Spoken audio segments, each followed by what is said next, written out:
सत्यम शिवम सुंदरम नाम का एक बेहतरीन भजन जो कि मुझे चैट जीपीटी पे मिला है।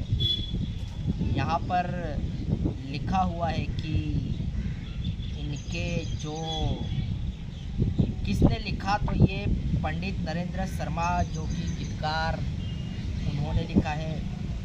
यह गीत 1978 की फिल्म का शीर्षक भजन या प्रार्थना गीत भी है और संगीत और गायन संगीत दिया है लक्ष्मीकांत प्यारेलाल ने और गायिका है लता मंगेशकर। यहाँ पर जब ये भजन मैं सुन रहा था तो मेरे दिमाग में कुछ प्रकाश हुआ जो कि मैं आप सब लोगों के साथ बांटना चाहता हूँ। यहाँ पर लिखा हुआ है कि ईश्वर सत्य है, सत्य ही शिव है, शिव ही सुंदर है, जागो उठकर देखो, जीवन ज्योत उजागर है। मतलब जो समझ में मुझे आता है कि बताया गया है कि ईश्वर सत्य है। तुम मानो ना मानो उससे कोई फर्क नहीं पड़ता है, लेकिन ईश्वर ही सत्य है। और सत्य क्या है? सत्य शिव है। और फिर शिव ही सुंदर है। और शिव क्या है? शिव सुंदर है। आपने कभी भी अपने जीवन में एकाध झलक ऐसी दिव्यता की प्राप्त की होगी जहाँ पर आपको लगा होगा कि ये पूरा संसार आपके लिए एकदम आनंदमय हो गया हो। वही मेरे ख्याल से एक मुक्ति, मोक्ष या सत्य या परमानंद की अनुभूति होती है जो कि सत्य के मार्ग पर चलने से ही हमें प्राप्त हो सकती है और कहीं खोजने की ज़रूरत नहीं है। यहाँ पर साफ लिखा हुआ है कि सत्य ही शिव है और शिव ही सुंदर है। तो अगर हमें हमारी आँखों से जगत में सुंदरता नहीं दिखाई देती है और जगत में सब कुछ जो भी नज़र आ रहा है वो अपना हमारा इंडिविजुअल दृष्टिकोण है, जबकि हमारी खोज ये होनी चाहिए कि जगत की सुंदरता हमें कैसे दिखे। ये जो पेड़ है, मंदिर है, ये जो पक्षियाँ आवाज़ दे रहे हैं, ये सबकी अनुभूति जब हमें होती है तब हमें परम आनंद की अनुभूति होती है। और ये अनुभूति हमें अपने कर्मों से होती है, जो कि हम सत्य के मार्ग पे चलते हैं तो हमें तुरंत ही अनुभव होते जाता है ये सब चीज़ों का। और मेरे ख्याल से मुक्ति और मोक्ष यही चीज़ है, सत्य ही है, क्योंकि हर कोई जीवन में सुंदरता ढूंढता है। किसी को परेशानियाँ, मुश्किलियाँ, दुख, दर्द ये सब पसंद नहीं होता। तो हाँ, ये बात है कि मुश्किल, परेशानी, दुख, दर्द हर एक के जीवन में आता ही है, लेकिन ये जो सुंदरता है वो मेरे ख्याल से ख़त्म नहीं होती, वो हमारे साथ ही रहती है, हर हमेशा हमारे साथ थी और रहेगी, क्योंकि यही परम तत्व जो है वो हमारे साथ हमेशा से था और हमारे साथ ही रहता है। और उसकी अनुभूति करना ही हमारा एक लक्ष्य होता है। और उसकी अनुभूति हमें तभी हो सकती है जब हम अपने कर्मों को जांचें, अपने आप को देखें, अपने जीवन को देखें, सत्य के पथ पर चले, तभी जाके ये अनुभूति स्पष्ट होती है। वरना बहुत सारे लोग मंदिर में आते हैं और चले जाते हैं, लेकिन जहाँ पर बैठे हैं वो चीज़ों को अनुभव नहीं कर पाते हैं, क्योंकि कहीं ना कहीं वो दिमाग उनका कई कामों में व्यस्त होता है या फिर कहीं और जगह पर होता है।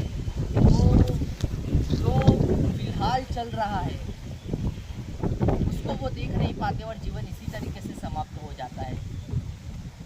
तो ये भजन जो है, प्रार्थना गीत जो है, वो बहुत ही अंदर के अंतरात्मा से निकला हुआ है और जो बताता है कि दिव्यता हमारे आसपास ही है बस हमारी नज़र नहीं पहुंच पाती, क्योंकि बोल सकते हैं कि हम माया में फंसे हैं। वो भी अपनी वजह से ही फंसे हैं, क्योंकि हमको किसी ने बांध नहीं रखा है। हमारे बंधन हम खुद ही क्रिएट करते हैं। तो बात सीधी सी है कि जगत हम जिस दृष्टि से देखेंगे उस दृष्टि से ही हमें दिखेगा। अगर आनंद की प्राप्ति करनी है तो डेफिनेटली हमें सत्य का मार्ग चुनना ही पड़ेगा। अगर हम कहीं पर गलत है तो हमें वो एक्सेप्ट करना पड़ेगा, करेक्ट करना ही पड़ेगा, तभी जाके ये सौंदर्य अनुभूति हो सकती है।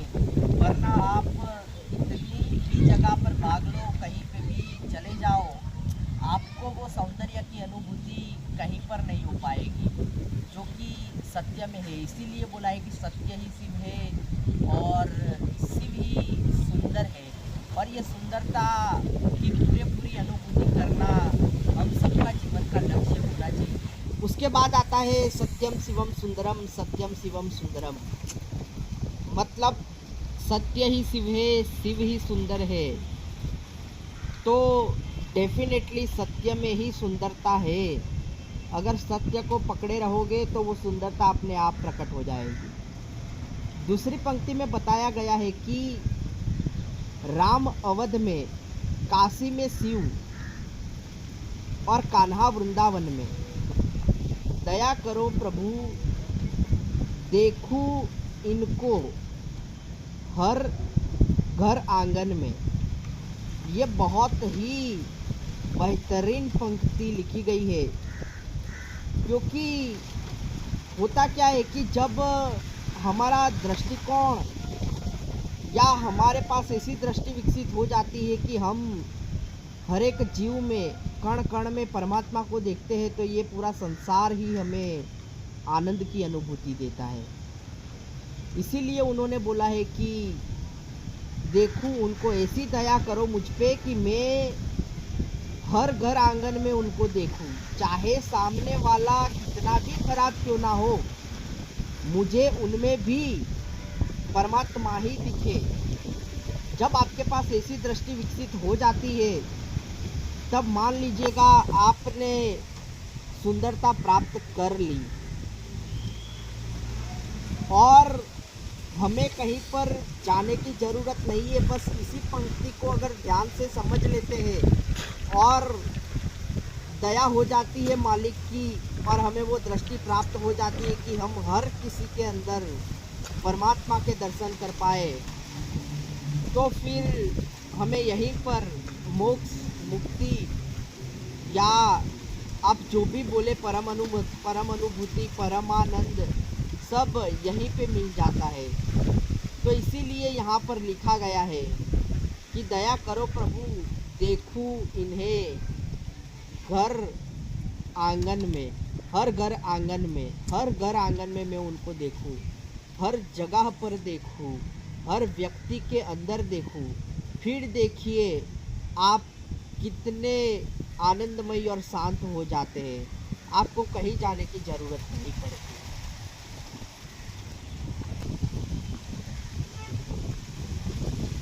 फिर लिखा है राधा मोहन शरणम सत्यम शिवम सुंदरम। तीसरी पंक्ति है एक सूर्य है, एक गगन है, एक ही धरती माता। दया करो प्रभु एक बने सब, सबका एक से नाता। तो यहाँ पर जितना मुझे समझ में आता है कि बता दिया है कि सब कुछ एक ही है। हमारे भीतर जो द्वैत की भावना है वही सभी समस्याओं का जड़ है। जब हम सबको अपना मान लेते हैं तो सभी समस्याएं खत्म हो जाती है। जब हम सबको एक ही दृष्टि से देखते हैं, ना कोई ऊंचा ना कोई नीचा, ना कोई छोटा ना कोई बड़ा, सबको समत्व की दृष्टि से देखते हैं, तो भीतर एक आनंद की अनुभूति स्वयं प्रकट हो जाती है। और कहा गया है कि एक ही गगन है। यहाँ पर इशारा ये बताया है कि गगन, आप ऊपर आकाश की ओर देखोगे तो आपको एक ही गगन दिख रहा है जो हर तरह, हर चारों दिशाओं में सभी जगह पर वही व्याप्त है। और जब हम धरती की बात करते हैं तो ये जो धरती है वो भी हर जगह पर एक ही है। इसीलिए लिखा है कि एक गगन है, एक ही धरती माता, और सूर्य देव भी, सूर्य भगवान भी एक ही है। तो हमें सबको एक ही मानना चाहिए, किसी से द्वेष नहीं रखना चाहिए और सभी को एक मानकर चलना चाहिए। फिर देखिए आपका जीवन किस तरीके से बदलता है। चाहे कोई आपके साथ बुरा करे, सही करे, उससे हमें कोई लेना देना नहीं है। हम सबको एक मानकर चलेंगे, चाहे सामने वाला कितना भी कुछ करे, हम उसे अपनाने की तैयारी रखेंगे, हम उसे अपना ही लेंगे। तो मान लीजिएगा कि आपके अंदर वो शिवत्व या सत्य प्रकट हो चुका है और उस बात की अनुभूति आप स्वयं ही कर पाओगे। और फिर लिखा है राधा मोहन शरणम सत्यम शिवम सुंदरम। तो ये था भजन प्रार्थना गीत जो कि हम सुनते सुनते आ रहे थे और मुझे बहुत ही अच्छा लगा। और इसके ज़रिए जो भी मुझे समझ हुई, जो भी मुझे प्रकाश मिला, वो मैं आपके समक्ष बांटना चाहता था।